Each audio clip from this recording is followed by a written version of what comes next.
రాష్ట్ర ప్రభుత్వ ఉద్యోగులకు ప్రభుత్వం 35,000 కోట్ల రూపాయల బకాయి పడిందని ఏపీ ప్రభుత్వ ఉద్యోగుల సంఘం రాష్ట్ర అధ్యక్షుడు కాశీభట్ల సూర్యనారాయణ తెలిపారు. స్థానిక ఆనం కళా కేంద్రంలో ప్రభుత్వ ఉద్యోగుల సంఘం సచివాలయ ఉద్యోగుల విభాగం ఆధ్వర్యంలో మేధో మదన సదస్సు నిర్వహించారు.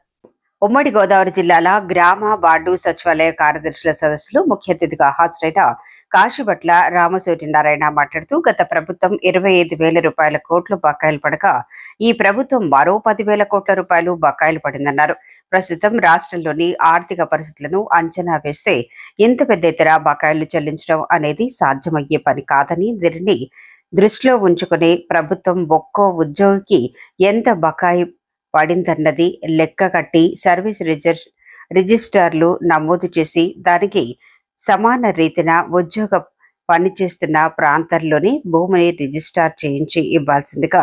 సూచనలు చేశామన్నారు. గ్రామ వార్డు సచివాలయ ఉద్యోగులకు చాలా సమస్యలు ఉన్నాయని వాటి పరిష్కారానికి ఒక నివేదిక ప్రభుత్వానికి అందజేస్తున్నామన్నారు. ప్రభుత్వ ఉద్యోగుల సమస్యల పరిష్కారానికి చర్యలు తీసుకోకపోతే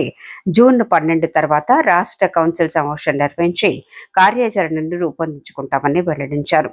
సంఘం రాష్ట్ర ప్రధాన కార్యదర్శి ఎం రమేష్ కుమార్, జిల్లా అధ్యక్షులు పి గిరిప్రసాద్ వర్మ, వివిధ జిల్లాల అధ్యక్షులు, సచివాలయ ఉద్యోగుల సంఘం అధ్యక్షులు తదితరులు పాల్గొన్నారు. గ్రామ వార్డు సచివాలయ ఉద్యోగులు ఎదుర్కొంటున్నటువంటి ఇబ్బందులు, వారికి ఉన్నటువంటి సమస్యలు, వారిని రోజువారీ దైనందిక విధి నిర్వహణ వ్యవహారాల్లో అధికారులు అవమానకరంగా వ్యవహరిస్తున్న తీరు, వారికి ఉన్న సర్వీస్ ప్రయోజనాల విషయంలో ప్రభుత్వము నిర్లిప్తంగా ఒక ముందడుగు వేయకుండా కాలయాపన ధోరణి, దీనివల్ల వారిలో మానసికంగా ఒత్తిడి పెరిగిపోయి వారికి నిర్దిష్టమైనటువంటి జాబ్ చార్ట్ లేకుండా అడ్డ మీద కూలీలాగా రోజు పొద్దున్న 5 అడ్మినిస్ట్రేటివ్ అథారిటీస్ ఎవరు ఏ పని చెప్తే ఆ రోజు ఆ కూలీకి వెళ్ళిన విధానంగా ఉన్న పరిస్థితిని చక్కదిద్దాలని, వీళ్ళు అత్యున్నత పెద్ద చదువులు చదువుకుని ఒక పోటీ పరీక్ష ద్వారా వచ్చిన మెరిటోరియస్ యంగ్ వర్క్ ఫోర్సు దీన్ని సమర్థవంతంగా వినియోగించుకోవడం ద్వారా పాలనా వ్యవస్థలో ప్రభుత్వం కూడా మంచి పేరు తెచ్చుకునేటువంటి అవకాశం ఉంటుంది. కాబట్టి దీన్ని అధికారుల మీద వదిలేయకుండా గౌరవ ముఖ్యమంత్రి గారు ప్రత్యేక చొరవ చూపి వీరి సర్వీసు వ్యవహారాలని నియంత్రించే విషయంలో వారికి ఆనందం కలిగించేలాగా, వారు చదువుకున్న చదువుకి చేస్తున్న పనికి తగ్గ గౌరవప్రదమైన ఉద్యోగం చేసేలాంటి సర్వీస్ కండిషన్స్ ఏర్పడేలాగా అవసరమైతే ముఖ్యమంత్రి గారు రాజకీయ నిర్ణయం తీసుకోవాలని ఈ సదస్సు ద్వారా నేను విజ్ఞప్తి చేస్తూ ఆంధ్రప్రదేశ్ ప్రభుత్వ ఉద్యోగుల సంఘం పక్షాన